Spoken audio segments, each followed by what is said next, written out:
13 times. It was just after midnight when the call came in. Dispatch reported a disturbance at an old residence on the edge of town, nothing too unusual for this time of night, except for one detail. The caller hadn't spoken a single word, not a cry for help, not a whisper.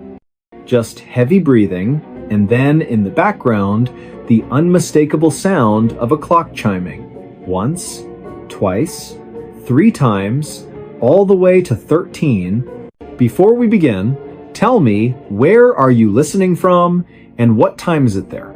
Officer Daniel Reeves had been on the force for nearly 2 decades. He'd seen his share of false alarms, domestic squabbles, and late-night pranks. But something about that recording made the hairs on the back of his neck stand up. 13 chimes. No clock he'd ever encountered struck 13. Not in real life. Not unless something was very, very wrong. The house sat at the end of a long, overgrown driveway, shrouded by oaks that hadn't been trimmed in years. Its windows were dark, the paint peeling like dead skin. A rusted mailbox leaned sideways, its letters long faded. No car in the driveway, no lights on inside.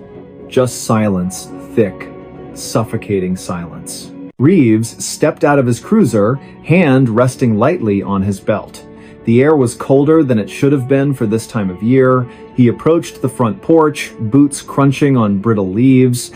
The wooden steps groaned under his weight, each creak echoing like a warning. He knocked. No answer. He tried the doorknob. Unlocked. Inside, the smell hit him, first damp wood, old paper, and something faintly metallic. Like copper. Like blood that had dried days ago.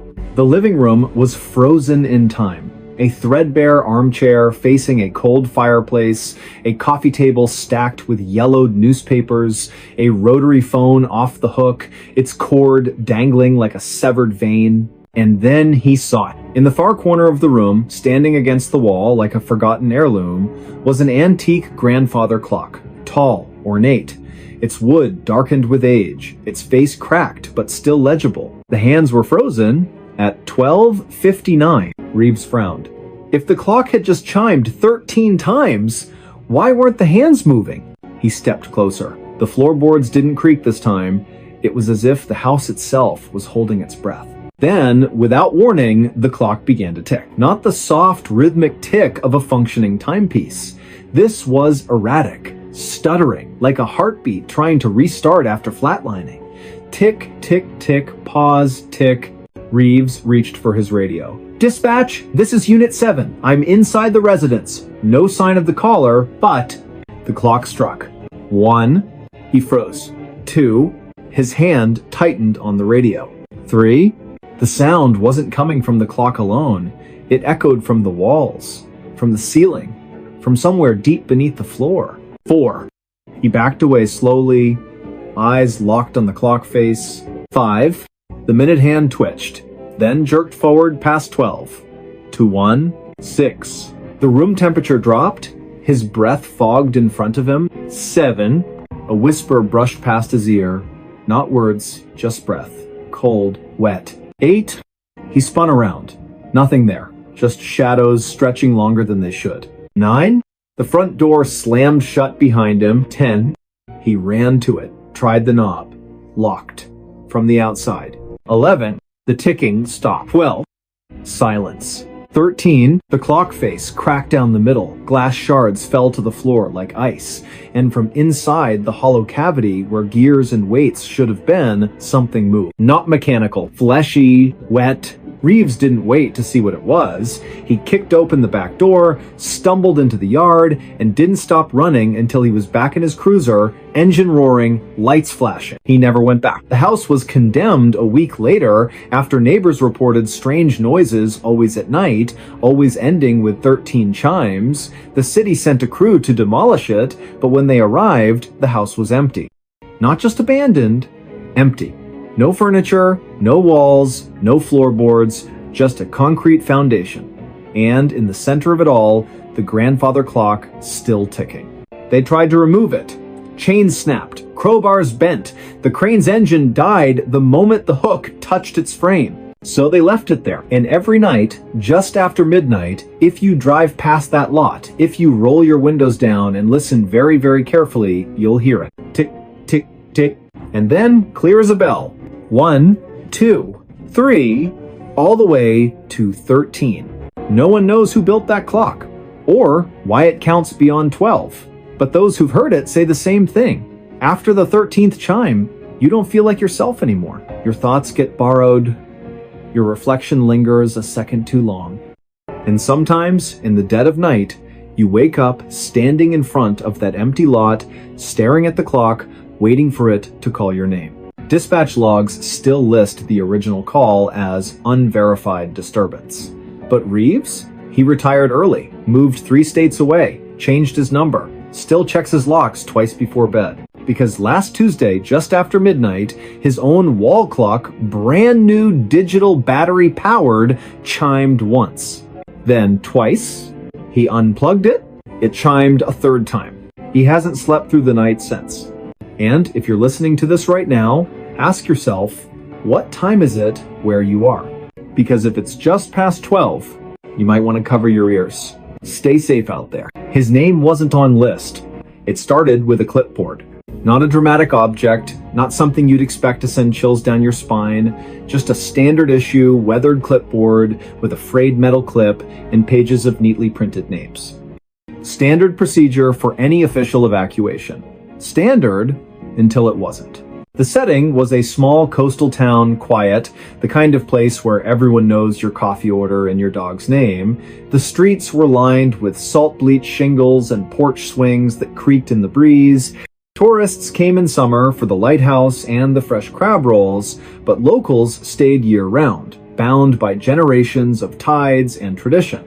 But that night, the ocean wasn't calm. A storm was rolling in, not the usual summer squall, but something deeper, angrier. The kind that makes birds fall silent hours before it hits, that sends dogs whining into closets, and old fishermen muttering prayers under their breath. The barometric pressure dropped so fast, some people reported nosebleeds. Authorities issued a mandatory evacuation for the low-lying neighborhoods. Not a suggestion, not a warning, a direct order. Buses lined the main street, engines idling in the thickening humidity. Volunteers in bright vests guided families to safety, checking names off printed manifests. Everything seemed under control, organized, efficient, almost routine, except for one man. He stood near the back of the line, duffel bag slung over his shoulder, eyes scanning the crowd like he was searching for someone who never showed up. He wasn't panicking. Not exactly. But there was a tension in his posture, a stillness that didn't belong among the chaos of crying children, barking dogs, and the occasional sob from someone clutching a framed photo.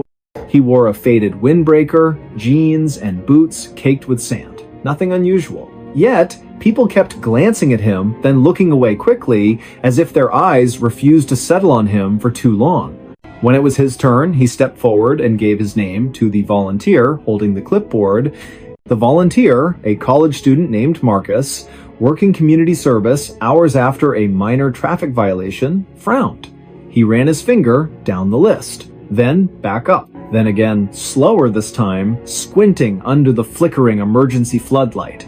"I'm sorry," Marcus said, voice low enough that only the two of them could hear. "But your name? It's not here." The man blinked. Once. Twice. "That can't be right. I live on Seaview Lane, number 42.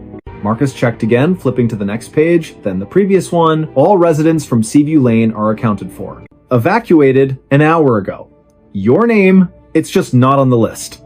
A cold silence settled between them, even as the wind picked up around them, whipping papers and plastic bags into the air like startled ghosts.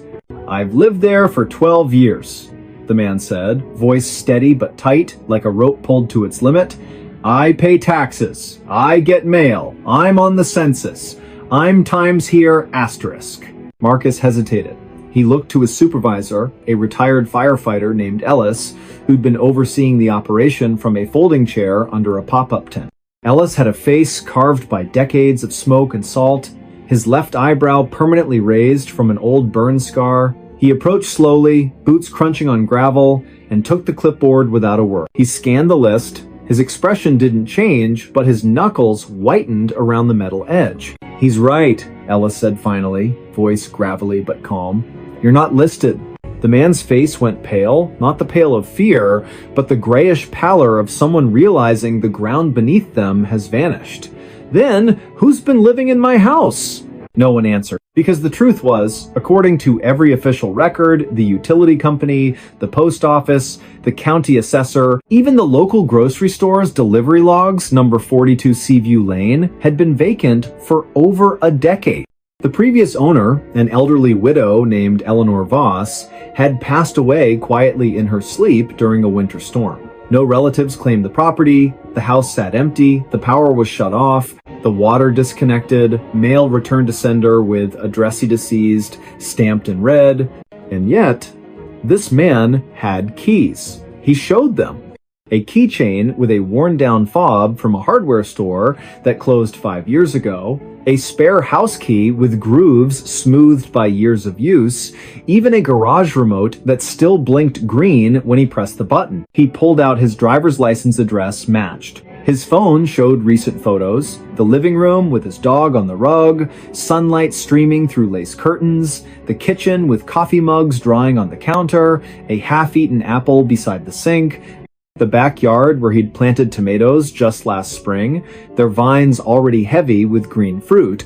None of it should have existed. Authorities let him board the bus, not because they believed him, but because turning someone away during a mandatory evacuation wasn't protocol, and frankly, no one wanted to argue with a man who looked like he hadn't slept in days and carried the weight of something no one else could see. He sat alone in the back, staring out the window as the town disappeared behind sheets of rain. The storm broke just as they crossed the bridge, out of town, lightning splitting the sky like a seam, thunder so deep it vibrated in your ribs. He didn't flinch, just kept watching the rearview mirror as if expecting something to follow. The next morning, after the storm passed and the floodwaters began to recede, a team went to inspect Seaview Lane. Every house was intact, flooded in some cases, shingles torn off, porches washed away, but standing, except number 42. It was gone. Not destroyed, not collapsed. Asterisk. Gone asterisk, as if it had never been built. The lot was empty, overgrown grass, a single mailbox post leaning in the mud, but no foundation. No rubble? No sign a structure had ever occupied that space? Even the old oak tree that used to shade the front yard? Vanished. Roots, trunk, everything. They checked satellite imagery from the past 5 years. Nothing. No house, no driveway, no roofline, not even a shadow where one should have been. But the man's photos? Still on his phone. Clear, detailed, real. Timestamps verified by the device's internal clock. Geotags placed him squarely at coordinates that, according to every map, were just empty land. He was questioned for hours, polygraphed, his background checked by state and federal databases. No criminal record, no history of mental illness, no aliases. He worked as a marine biologist at the local university, specializing in deep-sea sediment analysis. Quiet, reliable, never missed a day of work. Colleagues vouched for him, described him as the kind of guy who brings soup when you're sick and never mentions it again. His dog, a golden retriever named Finn, was found wandering near the evacuation center, collar still on, leash trailing behind, muddy but unharmed. Finn's microchip registered to the same address. Now, here's where it gets stranger. A week later, a maintenance worker at the county records office was sorting through archived property files, paper backups, the kind no one looks at anymore, when he found something odd. Tucked into a folder labeled Seaview Lane Vacant Properties was a single sheet of paper, a handwritten addendum, dated just 3 days before the storm. It listed a new resident for number 42, name, the man from the bus. Occupation, marine biologist. Emergency contact, none. Signature at the bottom, but not his. The handwriting was identical to Eleanor Voss's, the one who died over 10 years ago. Same looping cursive, same slight tremor in the T-cross. The paper smelled faintly of salt water and lavender, her favorite scent, according to neighbors who remembered her tending roses in a wide-brimmed hat. The clerk showed it to his supervisor. The supervisor called the sheriff. The sheriff called the state archives. No one could explain how it got there. The file had been sealed since the property was declared abandoned. No one had accessed it in years. They tried to track down the man again.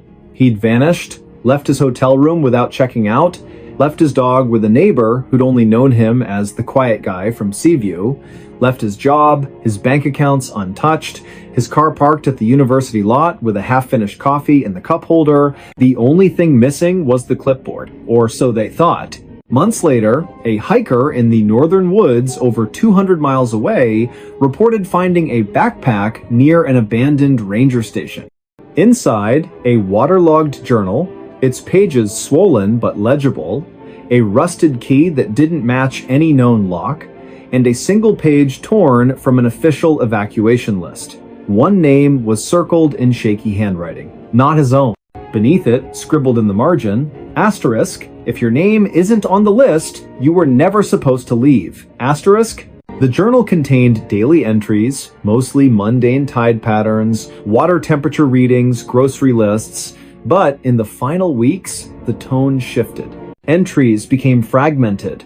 Paranoia crept in. Asterisk. The neighbors don't wave back anymore. Asterisk. Asterisk. Mailbox is full, but no mail. Asterisk. Asterisk. Finn barks at the empty chair. Asterisk. The last entry, dated the morning of the evacuation, reads simply, asterisk.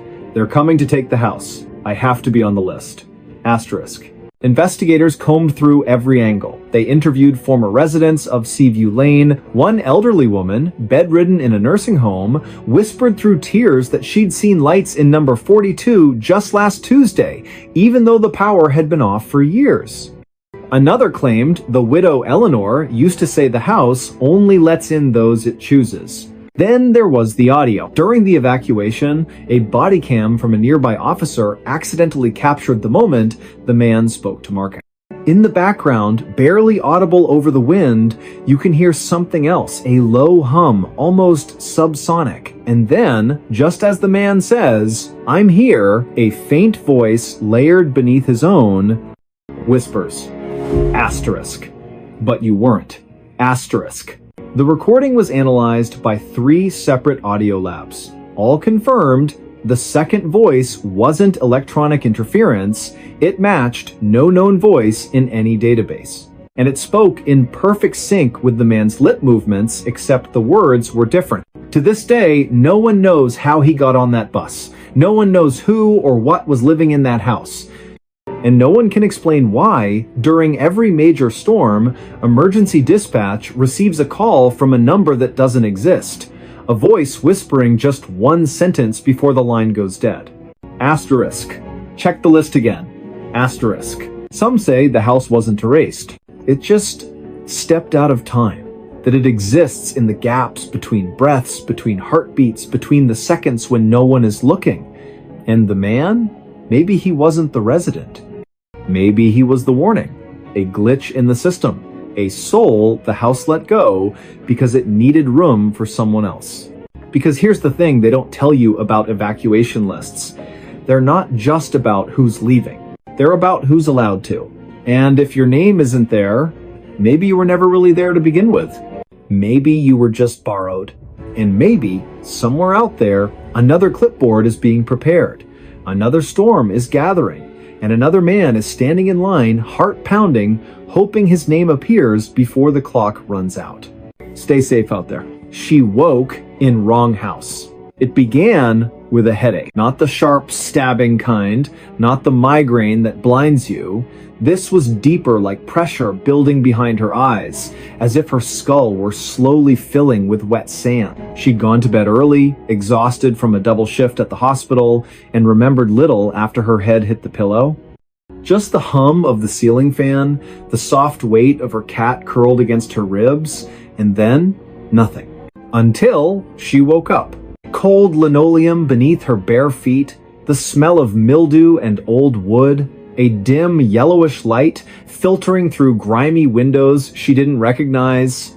She sat up slowly, heart hammering, and looked around. This wasn't her apartment. The walls were covered in faded floral wallpaper, peeling at the seams. A threadbare armchair sat in the corner, its stuffing leaking like entrails. On the coffee table, a chipped teacup, cold ash in the tray beside it, and a newspaper dated, but the ink smudged beyond reading. The air was still. Too still. No traffic outside. No distant sirens. No hum of the city she'd lived in for 7 years. She called out, "Hello?" Only silence answered. She checked her phone. Dead. No signal anyway. The charger wasn't hers, thick, old, with a 2-prong plug she hadn't seen since childhood. She tried the light switch, flickered once, then stayed on, casting long shadows that seemed to twitch at the edge of her vision. Panic rose, but she forced it down. She was a nurse, trained for emergencies, assess, adapt, survive. She moved to the front door, locked. Not with a deadbolt, just a simple turn knob lock, the kind you'd find in a house from decades ago. She twisted it, pulled. The door opened, not to a hallway, not to a street, to a forest. Thick, ancient trees pressed close, their branches knotted like arthritic fingers. Fog clung to the ground, swirling gently as if breathing. No path, no road. Just endless woods stretching into gray mist. She slammed the door shut. Back inside, she searched for clues. In the bedroom, a narrow bed with a crocheted blanket, a dresser with a cracked mirror, no photos, no personal items, just a single hairbrush on the nightstand with strands of dark hair that weren't hers. She was a redhead. In the kitchen, the refrigerator hummed weakly. Inside, a carton of milk well past its expiration, a half-eaten loaf of bread moldy at the edges, and a single jar of pickles, her favorite brand. The same one she always bought. That's when the nausea hit. Not from the smell, from the impossibility. How did her favorite pickles end up in a stranger's fridge in a house that shouldn't exist? She tried the back door, also unlocked. Same forest, same fog, same suffocating quiet. She sat on the porch steps, arms wrapped around herself, trying to think. Had she sleepwalked, been drugged, kidnapped, and left here as some cruel joke? But why leave the doors unlocked? Why stock the fridge with her food? Then she noticed something. The trees, they weren't moving. No wind, no rustling leaves, not even a bird call. The forest was frozen, like a photograph or a stage set. She stood, turned back to the house, and froze. The front door was closed. She hadn't shut it. Her breath caught. She approached slowly, hand outstretched. The knob was ice cold. She turned it. Inside, everything was the same, except the teacup was gone. In its place sat a fresh one, steam rising. She didn't touch it. She backed away, heart pounding like a trapped thing. This wasn't right. None of it was right. She needed help. She needed to get out. She walked into the forest. Not because she wanted to, because staying felt worse. The fog swallowed her within minutes. Trees loomed like silent sentinels. The ground was soft, spongy, as if it had never known a footprint before hers. She walked for what felt like hours, though her watch, still on her wrist, showed only 23 minutes had passed. Then she saw it. A house. Identical to the one she'd just left. Same peeling wallpaper, same crooked porch, same yellow light in the window. She ran to it, desperate. Maybe someone was inside. Maybe this was the real world. She burst through the door. The armchair was empty. The teacup sat on the table cold again. And on the floor, near the bed, lay her hospital ID badge. The one she'd worn to work the night before. Her name, her photo, her fingerprint smudge on the corner. She picked it up, hands shaking. Then she heard it. A soft creak from the hallway.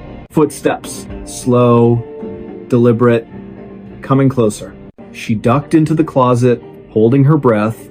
The footsteps stopped outside the bedroom door. Silence. Then, a whisper so quiet it might have been her imagination. Asterisk. You're not supposed to be here. Asterisk. Not angry, not threatening, just sad. Resigned. She waited. Minutes stretched. No movement, no sound.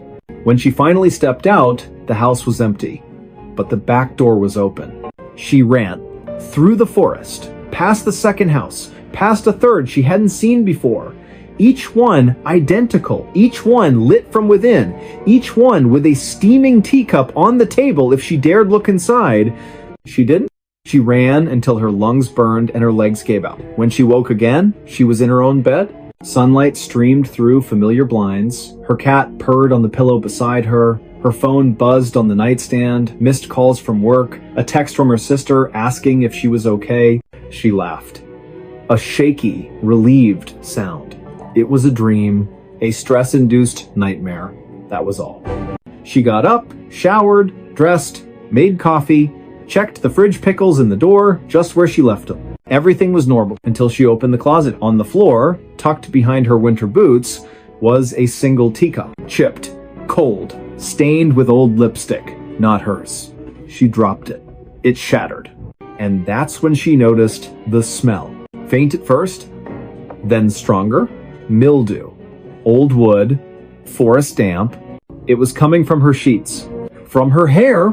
From inside her lungs. She called in sick, spent the day cleaning, washing everything, scrubbing the floors, throwing out the cup shards. But that night, as she lay in bed, she heard it. A soft creak from the hallway. Footsteps. Slow, deliberate, coming closer. She didn't move, didn't breathe. The doorknob turned, the door opened just enough to let in a sliver of darkness, and from the hallway, the same whisper. Asterisk, you left the door unlocked. Asterisk. She never slept in that apartment again. She moved across town, changed her number, avoided forests, stopped drinking tea. For months, nothing happened. Life returned to normal. She started to believe it was over. Then, last Tuesday, she woke up. Old linoleum beneath her feet, faded floral wallpaper, and on the coffee table, a fresh teacup. Steam rising, her favorite pickles in the fridge, and outside the window, the same endless forest waiting. Only this time, she didn't run, because deep down, she knew she hadn't woken up in the wrong house. She'd woken up in the only Times house that remembered her, and it wasn't going to let her go again. Police reports list her as a missing person now. Her apartment sits empty, untouched. But neighbors say they sometimes see a light on late at night. And if you press your ear to the door, just after midnight, you can hear two voices, one tired, one calm, talking softly over tea. One asking to leave, the other always answering the same way, asterisk, but you're already home. Asterisk. Stay safe out there. The road ended in nowhere. It started with a wrong turn, not the kind you correct with a quick U-turn and a muttered curse. This was deeper, subtler. The kind that doesn't feel wrong until it's far too late to turn back. Trucker Marcus Bell had driven this stretch of highway more times than he could count. Route 87, cutting through the high desert plateau, was his regular run between the distribution hub and the regional warehouse near the state line. Flat, empty, predictable. Just the way he liked it. No traffic, no distractions, just the hum of diesel, the glow of the dashboard, and the open road stretching into the horizon like a promise. But that night, something was off. He'd left the depot at dusk, as usual, checked his load, confirmed his GPS, set the cruise control. The first 2 hours passed without incident, radio playing low, coffee in the thermos, stars beginning to prick through the violet sky. Then, around mile marker 214, his GPS flickered. Just once. A brief stutter, the screen went black for half a second, then rebooted. When it came back, the route had changed. Not by much, just a slight reroute cutting through County Road K19 instead of staying on the main highway. Faster route, the voice said, calm and synthetic. Estimated time saved? 11 minutes. Marcus frowned. He knew K19. It was a gravel service road, barely maintained, used mostly by ranchers and survey crews, not rated for 18-wheelers. But the GPS insisted, and honestly, he was tired. 11 minutes sounded good. He took the turn. At first, it seemed fine. Gravel crunched under his tires, fence posts lined the road, spaced evenly, bleached white by the Sunday the moon was full, casting long silver shadows across the sagebrush. He rolled down his window, let the cool desert air rush in. Then the fence posts stopped. Not gradually, not fading into the distance. They just ended. One post, then nothing. As if someone had drawn a line in the sand and said, this far and no further. He slowed. The road kept going, still gravel, still straight, but the landscape changed. The sagebrush thinned. The ground grew smoother, almost paved, though it was still dirt. No tire tracks, no footprints. Nothing had passed this way in a long, long time. His radio crackled static, then silence. He tried switching stations. Nothing but white noise. He checked his phone. No signal, not even the faintest bar. He kept driving. What else could he do? Turn around on a narrow road in the dark? Risk getting stuck? He'd push forward, find the next junction, loop back. But the road didn't bend, didn't curve, didn't intersect with anything. Mile after mile, the same flat expanse stretched in every direction. No hills, no lights, no stars directly overhead, just a strange, milky haze that dimmed the constellations like a veil. Then his odometer stopped. Not malfunctioned, not frozen, it simply ceased to count. The number stayed fixed at 3,842.6 miles, no matter how far he drove. He tapped the dashboard, nothing. His watch, too, had stopped. Hands frozen at 1:17 a.m. He felt a cold prickle at the base of his skull. He pulled over, stepped out into the silence. Not the peaceful quiet of the desert. This was different, thicker, heavier, like sound itself had been swallowed. He shouted just to hear his own voice. No echo. He walked to the edge of the road, shined his flashlight into the brush. The beam didn't scatter. It just ended. About 20 feet out, the light vanished, as if hitting an invisible wall. He turned back to his truck, and that's when he saw it. The road behind him was gone. Not blocked, not washed out. Gone. Where his tire tracks should have been, there was only smooth, undisturbed earth flat, featureless, stretching back into the haze like a blank page. His truck sat alone on a ribbon of gravel that led forward, but had no past. Panic clawed at his throat, but he forced it down. He was a professional. He'd handled blowouts, brake failures, even a coyote running under his wheels. This was just disorientation. A trick of the light. Fatigue. He got back in, started the engine, and drove forward. Faster now. Desperate. The road stayed straight. The haze thickened. His headlights began to dim, not from battery drain, but as if the darkness was absorbing the light. Then, up ahead, something appeared. A sign. Weathered wood, no reflectors, hanging crooked on a single post. He slowed as he approached. It read, in peeling white paint, asterisk, asterisk, end of road, asterisk, asterisk. Below it, hand scratched into the wood, someone had added, asterisk, asterisk, turn back while you still can. Asterisk, asterisk. But there was nowhere to turn. He stopped the truck, sat there for a long time, engine idling, hands gripping the wheel. Then, against every instinct, he stepped out again, walked to the sign, touched it. The wood was cold, damp, and covered in tiny scratches, not from weather, but from fingernails. Dozens of them. Hundreds. He looked past the sign. The road didn't stop. It just faded. The gravel became dust. The dust became nothing. And beyond that, pure, empty white. Not fog, not mist, just absence. A void where the world had been erased. He took one step forward. The ground felt different. Softer. Like walking on memory. He took another. His boot sank slightly, as if the earth couldn't decide if it should hold him. He stopped, looked back at his truck. It was already farther away than it should have been. He turned around, and that's when he saw the footprints. Not his. Smaller, barefoot, leading from the void onto the road, toward his truck. His blood turned to ice. He ran. Not toward the void, not toward the footprints, just ran back to the cab, slammed the door, gunned the engine. He didn't look in the mirror. He drove, and drove, and drove, until the gravel gave way to asphalt. Until the stars returned. Until his GPS rebooted, chirping cheerfully, recalculating route.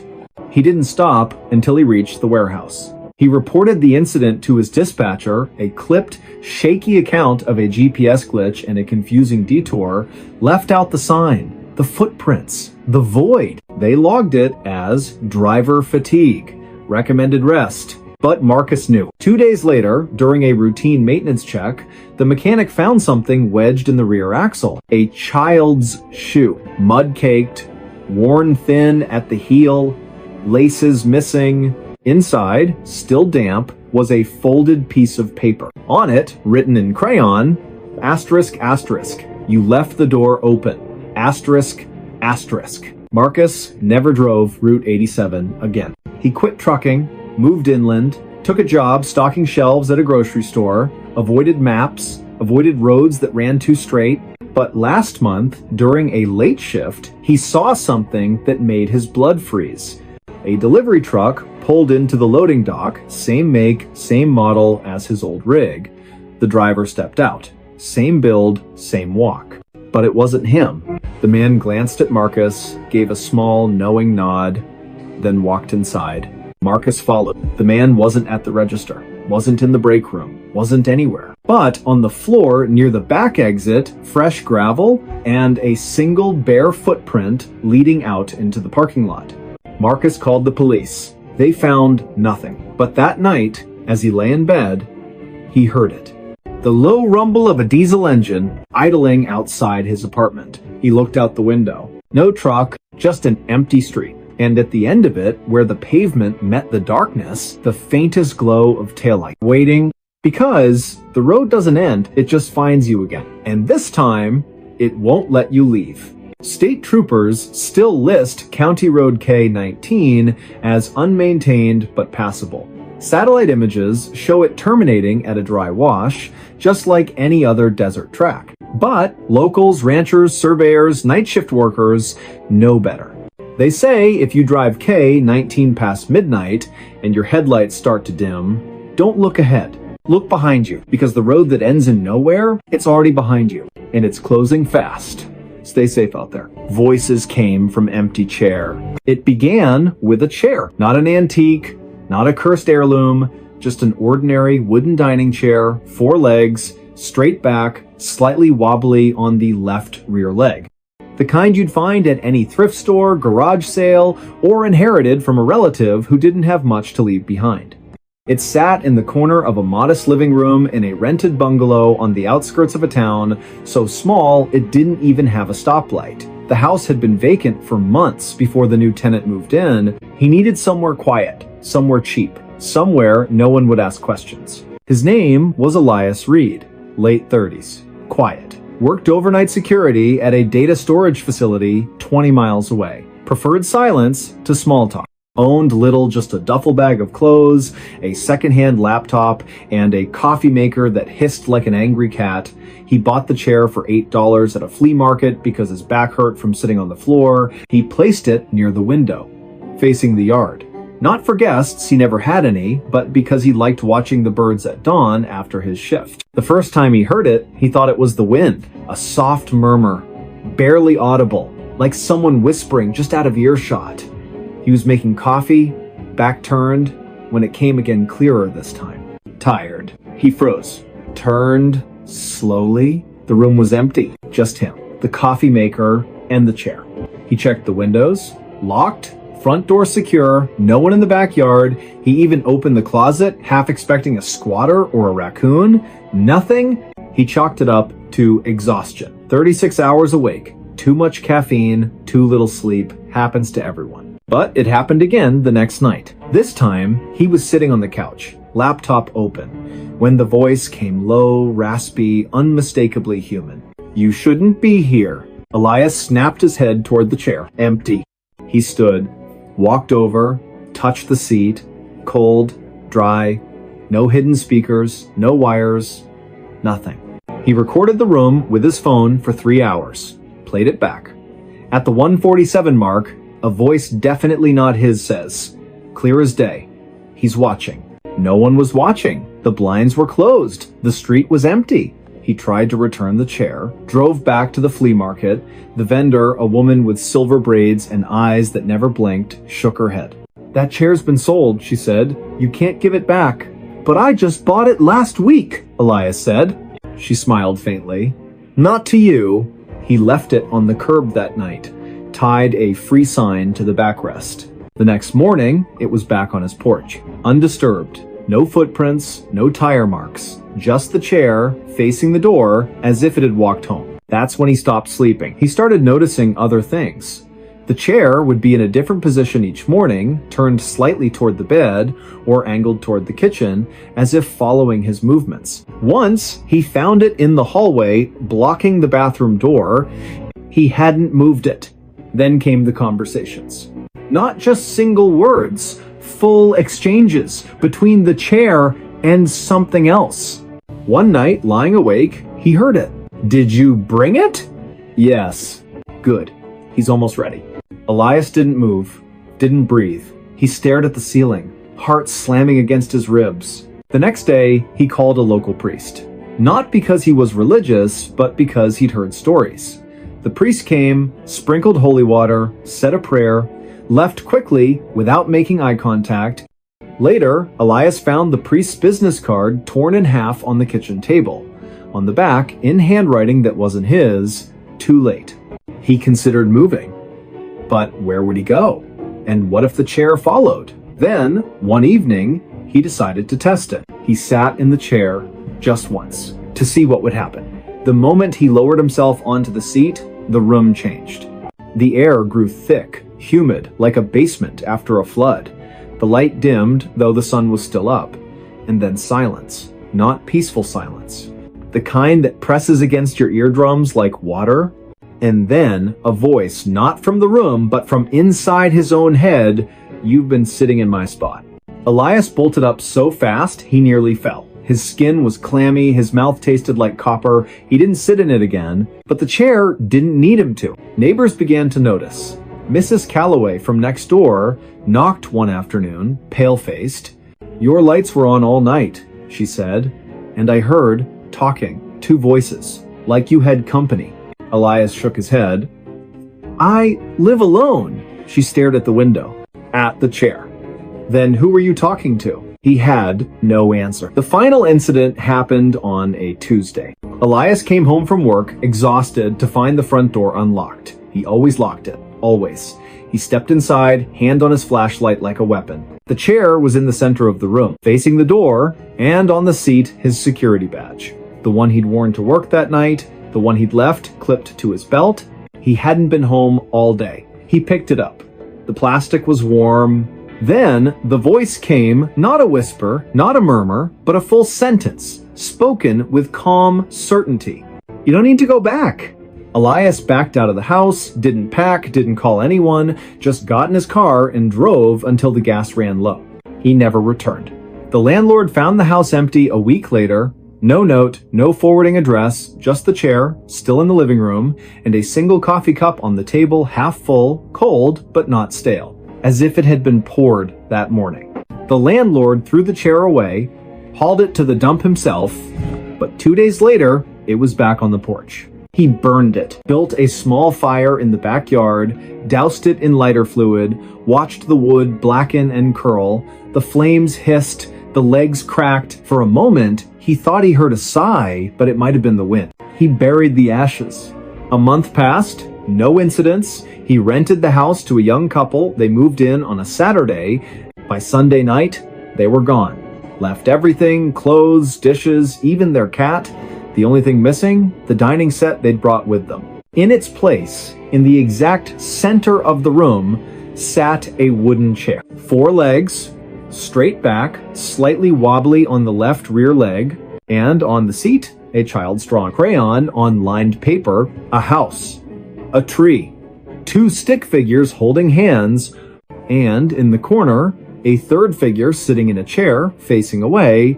Beneath it, written in shaky letters, asterisk asterisk, he's still here, asterisk asterisk. Police reports list Elias Reed as a missing person. No evidence of foul play, no financial distress, no known enemies. His car was found abandoned near a state park, keys in the ignition, engine cold. His phone last pinged near the county line, but the tower data was corrupted, unreadable. But dispatch logs tell a different story. 3 nights after he vanished, at exactly 2:18 a.m., a call came in from his home number. No one spoke, just breathing. And in the background, 2 voices. One tired, one calm. Arguing over who gets to sit down, locals avoid that house now. The porch sags, the paint peels, but every full moon, if you drive past and glance through the front window, you'll see it. The chair, always facing the road, always empty. But if you stop your car, roll down your window, and listen very, very carefully, you'll hear it. A whisper. Soft, patient, inviting. Go ahead, it says. Take a seat. And if you do, you might never get up again. Because some chairs aren't meant for the living. They're waiting for someone to fill the silence. Stay safe out there. He found her diary yesterday. It started with a box. Not a suspicious package. Not a locked chest. Just a plain cardboard moving box left on the curb outside a recently vacated apartment complex in a quiet neighborhood where nothing ever happened. The kind of place where mail carriers wave, dogs bark at squirrels, and the biggest drama is whether the recycling gets picked up on Wednesday or Thursday. The man who found it, Daniel Mercer, wasn't looking for anything. He was just walking his dog, a scruffy terrier named Rook, after a long shift at the municipal water treatment plant. He liked these walks. Predictable, calm, the kind of routine that kept the noise in his head at bay. He'd moved into the complex 6 weeks earlier after his divorce. Needed a fresh start, a blank wall, a quiet room. The box sat tilted against a storm drain, damp from overnight rain, its flaps half open. Most people would have walked past, but something about it, the way it seemed out of place, the way the streetlight caught a glint of something inside, made him stop. He nudged it with his boot. Inside, a tangle of old clothes, a cracked picture frame, a hairbrush with strands of dark hair, and near the bottom, a small leather-bound journal. He almost left it. But Rook sniffed the box, then whined a low, uneasy sound the dog only made when something was wrong. Daniel picked up the journal. It was heavier than it looked. The leather was worn soft at the edges, the spine cracked from use, no name on the cover, just a faint scent of lavender and something sharper underneath like pencil lead and dried tears. He took it home. Not because he wanted to snoop, but because it felt wrong to leave it in the rain. He told himself he'd turn it in to the leasing office in the morning. That was all. But that night, unable to sleep, he opened it. The first page was dated simply asterisk, day 1, asterisk, no year, no month, just day 1. The handwriting was neat at first, almost clinical, but grew increasingly frantic as the entries went on. The early pages described ordinary things, grocery lists, weather observations, a neighbor's cat that kept stealing her socks. But then, around day 23, the tone shifted. Asterisk. He's watching me again. Not from the street, from inside the walls. I hear him breathing when the house is quiet. I check the vents. Nothing. But I know he's there. Asterisk. Daniel frowned. Probably just someone's private thoughts. Maybe the previous tenant had mental health struggles. He should stop reading. But he didn't. Asterisk. Day 31. I stopped locking the doors. It doesn't matter. He doesn't use doors. He just appears. Last night, I woke up and he was standing at the foot of my bed. Didn't say anything, just stared. When I turned on the light, he was gone. But the floorboards were wet. Asterisk. Daniel set the journal down. His palms were sweating. He glanced at his own bedroom door, slightly ajar. He got up, closed it, locked it. Ridiculous, he told himself. But the unease lingered. He kept reading. Asterisk, day 44, I found footprints in the hallway this morning. Bare feet. Too large to be mine. They started at the bathroom and ended in the middle of the living room.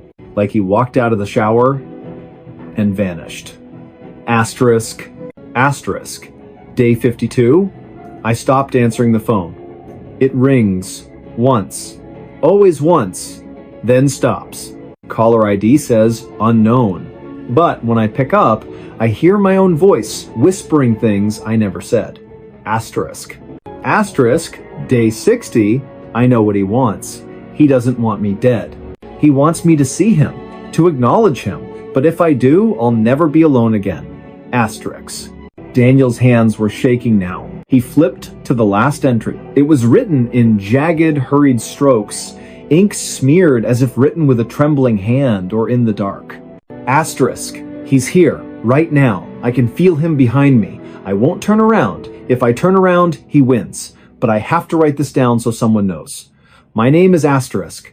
The sentence ended mid-word. The rest of the page was blank. Daniel closed the journal slowly. His apartment felt colder than usual. The hum of the refrigerator sounded louder. Too loud, like it was covering something up. He stood, walked to the window, peered out. The street was empty. Streetlights cast long, still shadows. Nothing moved. He went to bed. But he left the light on. The next morning, he called the leasing office, asked if they knew who'd lived in Unit 3B, the apartment directly above his. The manager checked the records. No one's lived in 3B for over a year, she said.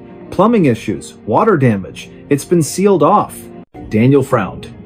Then who left the box on the curb? Silence on the line. I don't know, she finally said. But no one's been in or out of that unit. The door's padlocked from the outside. He hung up, went back to the journal, flipped through it again, looking for clues, addresses, phone numbers, anything. On the inside back cover, tucked into the binding, he found a folded receipt from a local pharmacy, dated just 3 days ago, for sleeping pills, and a pregnancy test. Both purchased by someone named L. Varga. He searched the name online. Nothing, no social media, no public records. But he did find something else, a missing persons report filed 6 weeks earlier, a woman named Lena Varga. Last seen leaving her job at a library downtown, described as quiet, kept to herself, recently separated from her partner. Her apartment, Unit 3B, the same unit that had been vacant for over a year. Daniel's stomach dropped. He drove to the library, asked the staff about Lena. They remembered her. She vanished overnight, said an older librarian, voice low, cleared out her desk, left her coat on the back of her chair, never came back. Did she seem troubled? Daniel asked. The woman hesitated. She kept saying someone was following her, that her apartment wasn't safe. We thought it was stress. Her partner, he wasn't a good man. Daniel returned home that evening with a knot in his chest. He placed the journal on his kitchen table, sat across from it, as if it were a person. That night, he heard it. A soft thud from the ceiling, like something heavy being set down. Then, footsteps, slow, deliberate, crossing the floor above him. Unit 3B was empty, sealed. No power, no water. But the footsteps kept coming. Back and forth, then silent. He didn't sleep. The next day, he called the police, showed them the journal, the receipt, the missing persons report. They took it seriously at first, sent an officer to inspect Unit 3B. The padlock was intact, no signs of forced entry. They cut it open. Inside, dust, mold, water-stained walls, an empty closet, no furniture, no personal items. But on the floor, near the center of the room, they found something. A single page torn from a journal. It read, asterisk, he found my diary yesterday. Asterisk. The handwriting matched Lena's, but the entry wasn't in the journal Daniel had. It was new. Impossible. The officer looked at Daniel, then at the empty room, then back at the page. We'll keep it for evidence, he said, but his voice lacked conviction. Daniel knew they wouldn't find anything else. That night, he packed a bag, booked a motel on the other side of town, but as he zipped his suitcase, he heard it again. Footsteps, not from above, from inside his own apartment, coming down the hall. He froze. The doorknob to his bedroom turned, slowly. He backed into the corner, heart pounding. The door opened. No one there, just the journal lying on his bed. Open to a new page, one he hadn't seen before. In fresh ink, still slightly damp, it read, asterisk. Now he knows my name. Asterisk. Daniel ran, left everything behind. He didn't stop until he crossed the state line, changed his number, shaved his beard, took a job under a different name at a remote gas station, avoided cities, avoided apartments, slept with the lights on. For months, nothing happened. He started to believe it was over. Then, last week, a package arrived at his P.O. box. no return address. Inside, a new journal, identical to the first.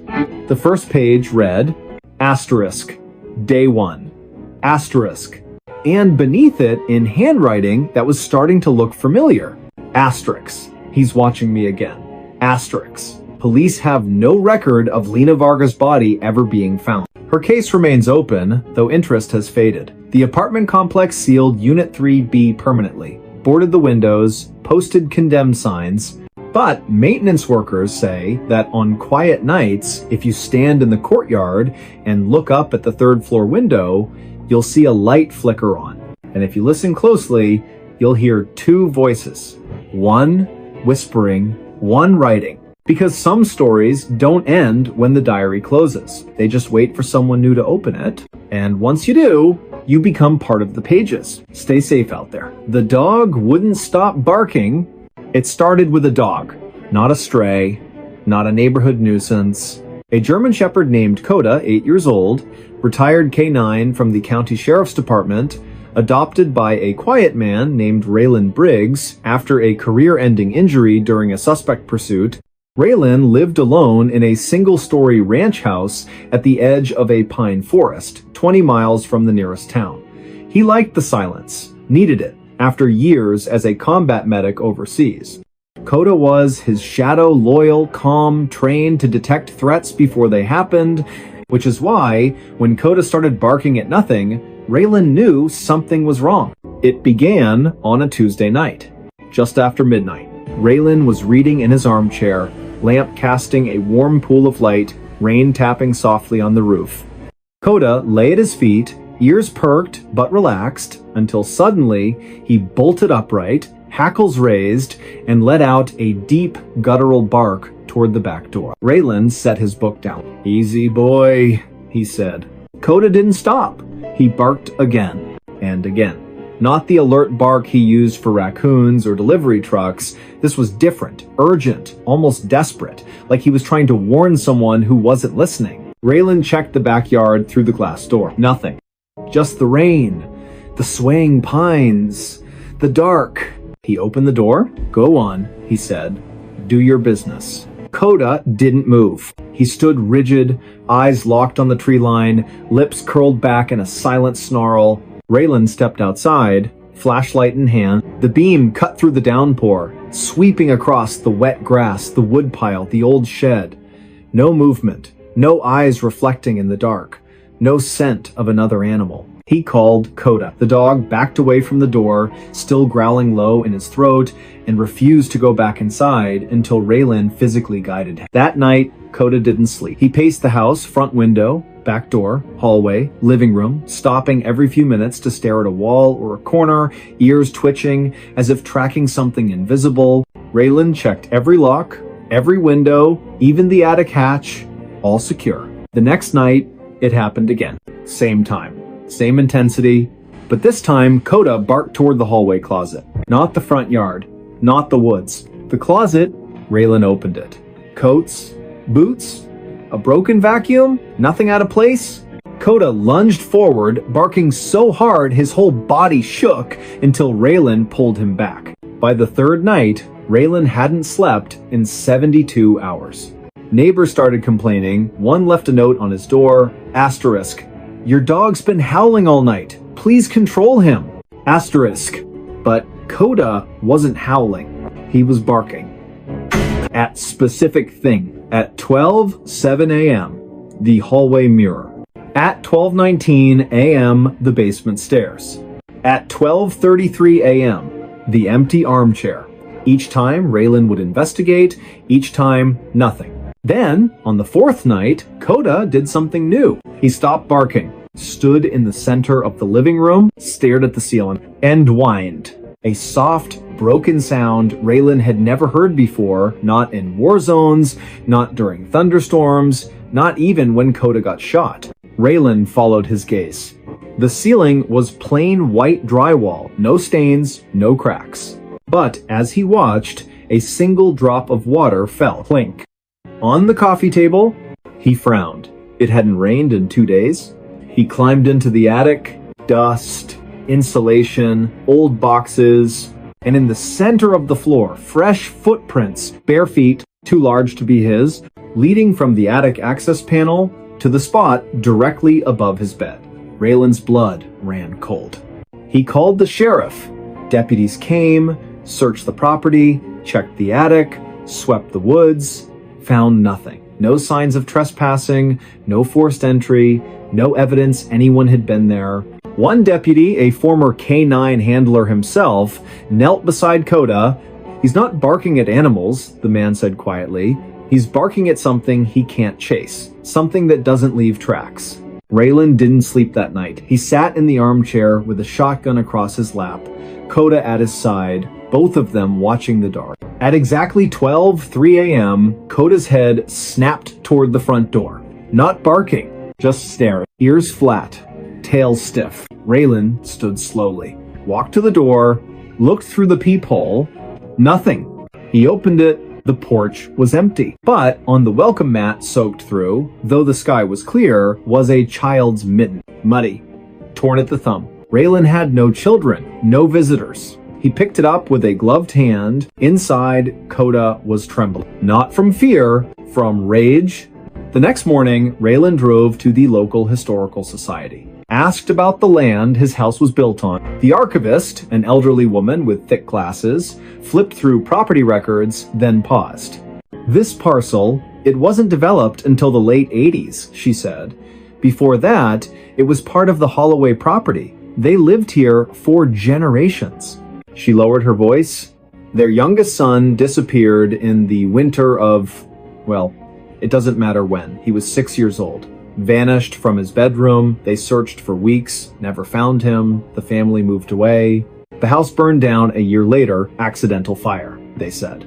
Raylan's throat tightened. "How old would he be now?" he asked. She did the math silently. "About your age," she said. Raylan left without another word. That night, he didn't turn on the lights. Sat in the dark with Coda, waiting. At 12 a.m., the barking started again. But this time, it wasn't at the walls. It was at Raylan. Coda stood 3 feet away, eyes locked on him, barking sharp, warning barks as if Raylan were the threat. Raylan froze. "Coda, it's me," he whispered. The dog didn't stop. Then, slowly, Raylan felt it, a presence behind him. Not a sound, not a smell, just weight, like the air had thickened. He turned. The armchair was empty, but the cushion was indented, as if someone had just stood up. Coda barked harder. Raylan backed into the kitchen, grabbed his keys, and left. He spent the night in his truck at a 24-hour diner. Coda sat in the passenger seat, eyes on the rearview mirror the entire time. The next day, Raylan called a contractor. "I want cameras," he said. "Motion sensors, floodlights, everything." They installed them that afternoon. By nightfall, the house was wired like a fortress. Raylan sat in the living room, laptop open, feeds from every angle displayed on screen. 11:58 p.m. Coda lay at his feet, tense but quiet. 11:59 p.m. The dog's ears twitched. 12 a.m. Coda erupted into barking, furious, panicked, staring at the hallway. Raylan checked the camera feed. The hallway was empty. But then, on the thermal overlay, the system detected a heat signature. Human-shaped, standing in the hallway, not moving, just watching. Raylan's breath caught. He zoomed in. The figure had no face, no features, just a blur of warmth where a person should be.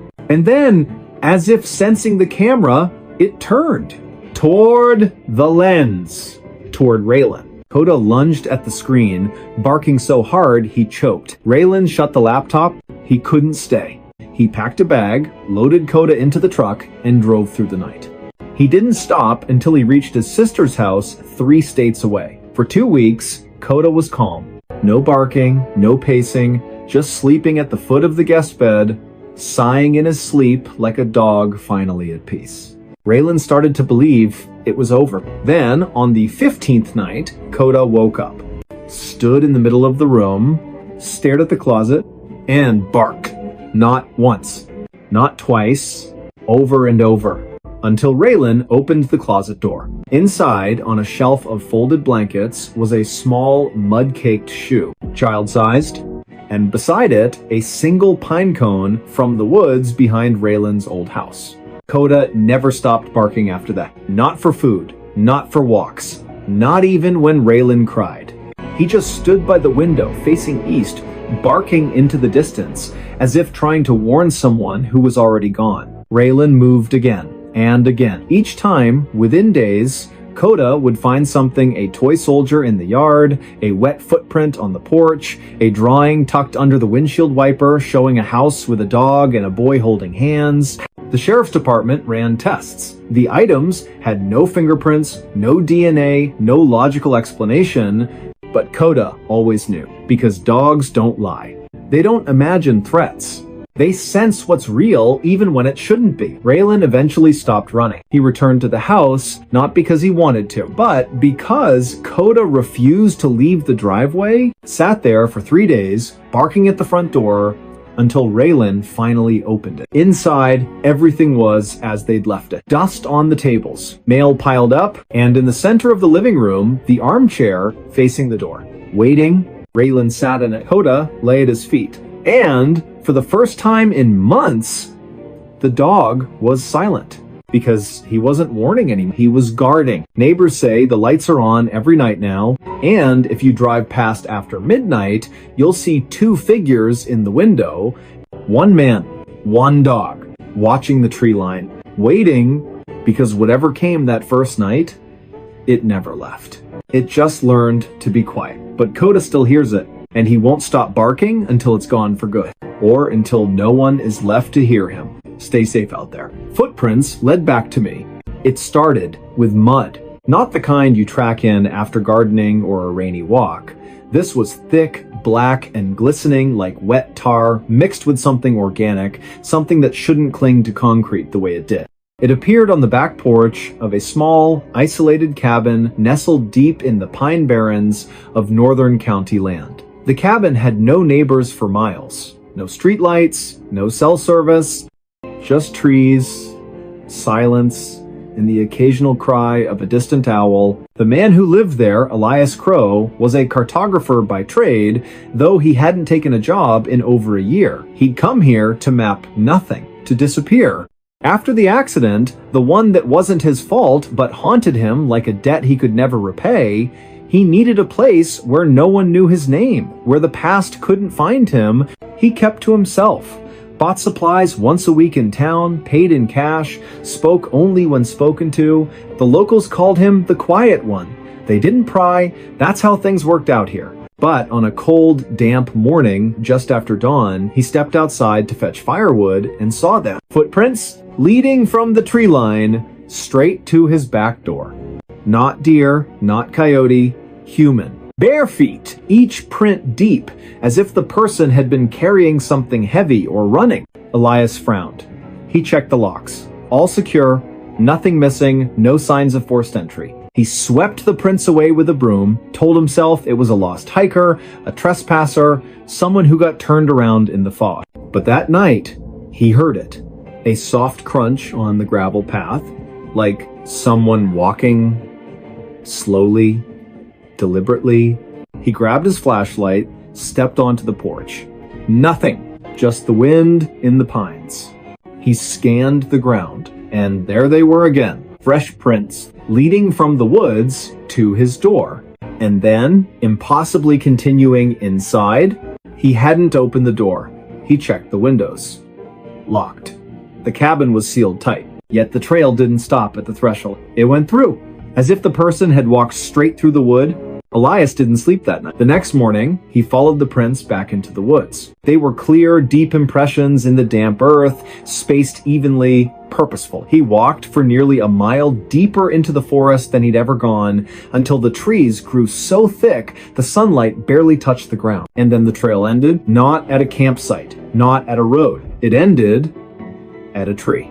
An old cedar, its bark scarred with deep grooves, and carved into the wood in jagged, hurried letters, asterisk, asterisk, you left me, asterisk, asterisk. Elias's breath caught. He didn't recognize the writing, but the words felt like a punch to the gut. He turned to leave and froze. because behind him, leading back the way he'd come, were new footprints. His own. But he hadn't walked back yet. He was still standing at the tree. He looked down at his boots. Dry, clean, but the prints on the ground? Wet, muddy, fresh. And they led back to the cabin. Back to him. He ran. Not because he was afraid of the woods, but because the trail wasn't just following him, it was anticipating him. That evening, he set up motion-activated trail cameras around the property, placed gravel under the windows, even sprinkled flour on the porch just to see. At 2:17 a.m., the camera triggered. The footage showed nothing at first, just swaying branches, mist curling over the ground. Then, slowly, footprints began to appear in the flour. One, then another, no body, no shadow, just bare feet materializing out of thin air, stepping toward the door. The camera captured the sound too, a wet, squelching step, then silence, then another step. Elias watched it 3 times. On the 4th viewing, he noticed something. The footprints weren't just appearing. They were erasing times themselves behind as they moved forward, like time itself was folding. He called the county sheriff. 2 deputies came out the next day, listened to his story, watched the footage, checked the tree, found nothing unusual. Stress, one said gently. Isolation does things to the mind. Elias didn't argue, but that night, he stayed awake with a shotgun across his lap. At exactly 2:17 a.m., the floorboards creaked. Not from outside. From inside the cabin, he turned on the light. On the wooden floor between the bed and the door were wet footprints, leading from the hallway to the foot of his bed, and then, as he watched, they began to fade. Not dry up, fade. Like they were being pulled backward through time. He followed them with his eyes to the door. It was locked, but the trail didn't stop there. It continued through the wall, into the hallway, into the living room, and out the front door. He ran outside. The prints led into the woods. He followed them again. This time, they didn't end at the cedar. They ended at a shallow depression in the earth, overgrown, hidden by ferns. He brushed the leaves aside. Beneath them, a rusted metal tag, dog tag, name partially worn away, but the last 3 letters were clear. Asterisk, asterisk, O. Asterisk, asterisk, his last name, his own. He dropped it like it burned, because he'd never owned a dog, never served in the military, never worn a tag, but the accident, the one he never spoke of, involved a vehicle. A rainy night, a sharp curve, and a passenger who didn't make it. A passenger whose name started with J, whose last name was also Crow. His younger brother, they never found the body. Just the car, upside down in the ravine, driver's seat empty, passenger side caved in. Elias had walked away with a concussion, broken ribs, and a silence he'd carried ever since. He'd told investigators he blacked out, that he woke up alone, that he didn't know what happened to his brother. But now, standing in the woods, mud on his boots, tag in his hand, he remembered. He remembered opening the passenger door. He remembered pulling his brother out. He remembered carrying him barefoot, bleeding into the trees, because he was still breathing. And Elias, in his panic, in his guilt, in his desperate hope, had left him there to go get help. But he never came back. He couldn't face it, so he ran and buried the truth. But the truth didn't stay buried. The next morning, Elias packed a shovel, went back to the depression, dug. 6 inches down, he hit something soft. Not bone, clothing. A jacket, rotted but intact. And inside the pocket, a folded map. His own work. A hand-drawn trail through these very woods, with a single X marked near the cedar tree, and beside it, in his brother's handwriting, asterisk, asterisk. I waited. Asterisk, asterisk. Elias fell to his knees. That night, he didn't lock the doors. He sat on the porch, Coda, the stray dog that had shown up weeks ago, and never left lying at his feet. At 2:17 a.m., the footsteps came. But this time, Elias didn't flinch. He watched as the prints appeared on the gravel, leading from the woods to the porch to the chair beside him, the air grew cold. Coda didn't bark, just lifted his head and whined softly. Elias looked to his right. The chair was empty, but the cushion sank slightly, as if someone had just sat down. He didn't speak, didn't cry, just reached into his coat and placed the dog tag on the armrest. "Stay," he whispered. And for the first time in years, the footprints didn't lead away. They stayed right beside him. The next day, Elias reported his brother's remains to the authorities. They exhumed the site, confirmed identity through dental records, closed the case as accidental death with delayed recovery. The X plays the pass of the do that Riauer but the deputies noticed something odd. The footprints around the cabin, they never found any. Not on camera, not in soil samples, not in any official record. Yet Elias's boots were always muddy, and every morning, without fail, a fresh set of bare footprints led from the tree line to the porch and stopped at the empty chair. Neighbors say Elias still lives in the cabin. He's quieter than ever. But if you pass by at dawn, you'll see two figures on the porch. One man, one shadow, sitting in silence. Because some paths don't lead away from the past. They lead you back to it. And sometimes the footprints aren't chasing you. They're waiting for you to catch up. Stay safe out there.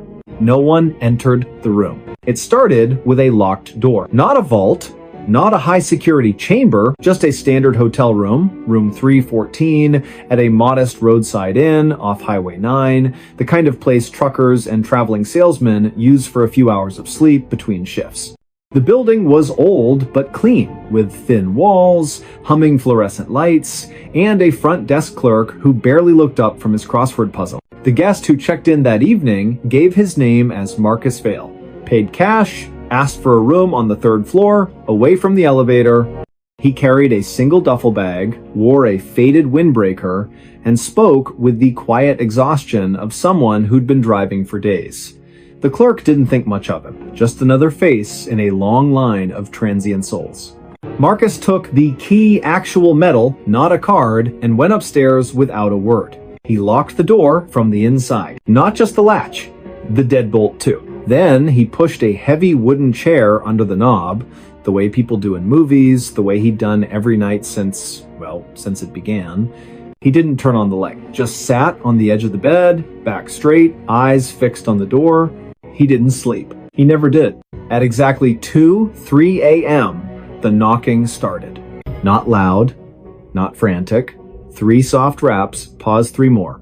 Like someone polite, patient, certain they'd be let in. Marcus didn't move. He knew better. The knocking stopped after a minute. Silence returned. He exhaled. Then, on the other side of the door, he heard breathing. Slow, wet, close. Like someone had pressed their face against the peephole. Marcus clenched his fists. He stayed like that until dawn. When the sun rose, he removed the chair, unlocked the door, and stepped into the hallway. Empty. No one in sight. He went downstairs, returned the key, and left without breakfast. The clerk barely noticed.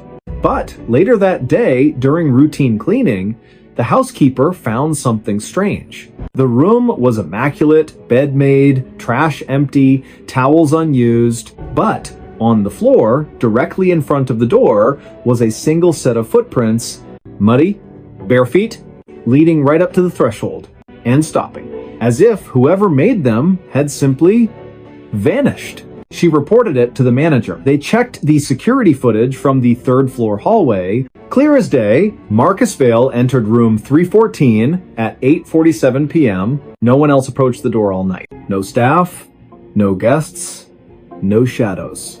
At 6:12 a.m., Marcus exited alone. But the camera showed something else. At 2:04 a.m., the door handle moved just slightly, as if someone inside had tried to open it. But Marcus never touched it, and no one came from outside.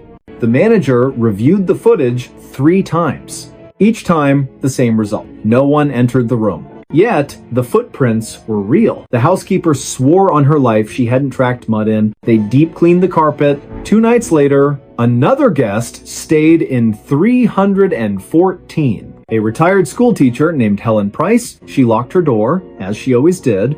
At 3 a.m., she heard the knocking. 3 raps, pause, 3 more. She called the front desk. "Someone's at my door," she said, voice trembling. The clerk checked the monitor. "No one's there, ma'am."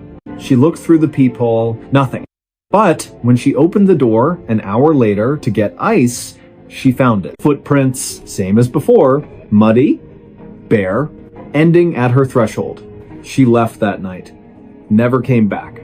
The inn's owner, a pragmatic man named Dale Mercer, didn't believe in ghosts. He believed in bad plumbing, faulty wiring, and overactive imaginations. But when 3 more guests reported the same thing, same time, same knocking, same footprints, he started to wonder. He installed a new camera inside room 314, hidden in the smoke detector, wired directly to his office. Then he left the room vacant for a week. On the 8th night, he reviewed the footage himself. The room sat empty. Dust motes floated in the moonlight. The chair remained under the desk, the bed untouched. At 2:03 a.m., the knocking began. Not on the audio feed, just the visual. But the door handle turned slowly. The deadbolt slid open by itself. The chair under the knob didn't move, yet the door cracked open just an inch. Then closed. No hand, no tool, no string. Nothing. And on the carpet, as if painted by an invisible brush, footprints appeared. One, then another, walking from the door to the center of the room. They circled the bed, stopped, then walked back to the door and vanished. Dale watched it 6 times. Each time, his hands shook more. He called the local sheriff. Deputies came, swept the room, checked for hidden panels, pressure plates, even drone interference. Found nothing. The room was solid concrete and drywall, no crawl spaces, no vents large enough for a cat. No one entered the room, the lead deputy said, echoing the hotel log. But the footprints were photographed, logged, filed. Then came the call from Marcus Vale. 3 weeks later, he'd checked into a motel 50 miles away, left a message on Dale's voicemail. Voice low, strained. "I know what it wants," he said. "It's not trying to get in." He paused, breath shaky. "It's trying to get out." The line went dead. Dale tried calling back. Number disconnected. He never heard from Marcus again. But the incidents didn't stop. Guests avoided room 314. The inn eventually sealed it, padlocked the door, covered the peephole, posted a "do not use" sign. Yet every full moon, the night staff report something odd. The hallway camera glitches at exactly 2:03 a.m. For 17 seconds, the feed shows static. When it clears, the padlock on room 314 is undone. Not broken, undone, and on the hallway carpet just outside the door, fresh footprints, leading away from the room, down the hall, toward the stairs. But the front desk log shows no one checked out, no one entered the building, no one left. Because no one entered the room, but someone or something is still trying to leave. Investigators later traced Marcus Vale's past. He wasn't a salesman. He was a former orderly at a psychiatric hospital that shut down after a fire. One patient died in the blaze. A man who'd been catatonic for years locked in room 314. The only room with no windows. The only room with a chair bolted to the floor. The only room where, during the evacuation, staff swore they heard knocking. From the inside, after everyone was out, after the doors were sealed, after the fire started, they never found his body. Just a pair of bare footprints in the ash, leading from the bed to the door, and stopping, because the door was locked from the outside. Now, if you drive past that old inn, its sign faded, its windows dark, you might see a light flicker in room 314. And if you listen closely, just after 2 a.m., you'll hear it. 3 soft knocks, pause. 3 more, not asking to come in, asking to be let out, but no one's there to open the door. Because no one entered the room, and no one ever will. Stay safe out there. The photo had extra person. It started with a photograph. Not an old yellowed portrait tucked in a dusty attic, not a blurry image from a ghost tour or a cheap Halloween prop.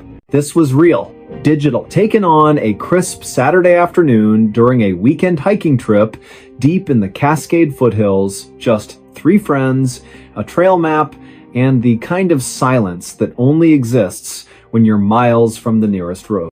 No cell service, no agenda, just boots on dirt, the smell of pine resin in the air, and the kind of easy laughter that only comes when you've known someone since you were kids. Lena Chen had planned the trip. She'd needed it. Work had been relentless, endless Zoom calls, deadlines that bled into weekends, a life measured in notifications and unread emails.